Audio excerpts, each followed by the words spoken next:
बिहारमधल्या जनतेनं जातीपातीच्या भेदातून वर येत जनादेश देणं हा देशाच्या राजकारणासाठी शुभ संकेत। सूरत इथे बिहारच्या विजयानिमित्त आयोजित कार्यक्रमात पंतप्रधानांचं प्रतिपादन। पंतप्रधान नरेंद्र मोदी यांनी काल सूरत इथे मुंबई अहमदाबाद बुलेट ट्रेनच्या निर्माणाधीन स्थानकांच्या कामांचा घेतला आढावा।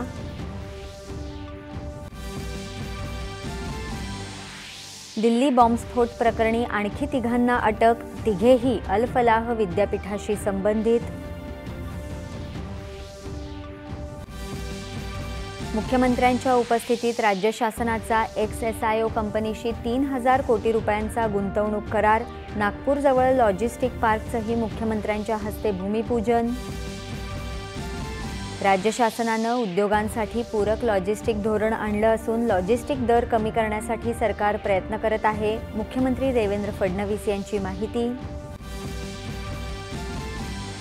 शक्तीपीठ महामार्गाचं काम प्रगतीपथावर, लवकरच भूसंपादन सुरू करू। वाढवण बंदराला समृद्धी महामार्गाशी जोडणार मुख्यमंत्री। पुण्यातील नवले पूल परिसरात अपघात थांबवण्यासाठी अल्पकालीन उपाययोजना त्वरित अंमलात आणण्याचे केंद्रीय राज्यमंत्री मुरलीधर मोहोळ यांचे निर्देश। राज्य सरकारनं नेमलेल्या त्रिभाषा धोरणासंदर्भात समितीच्या संकेतस्थळावर आपले अभिप्राय कळवण्याचं त्रिभाषा धोरण समितीचं आवाहन।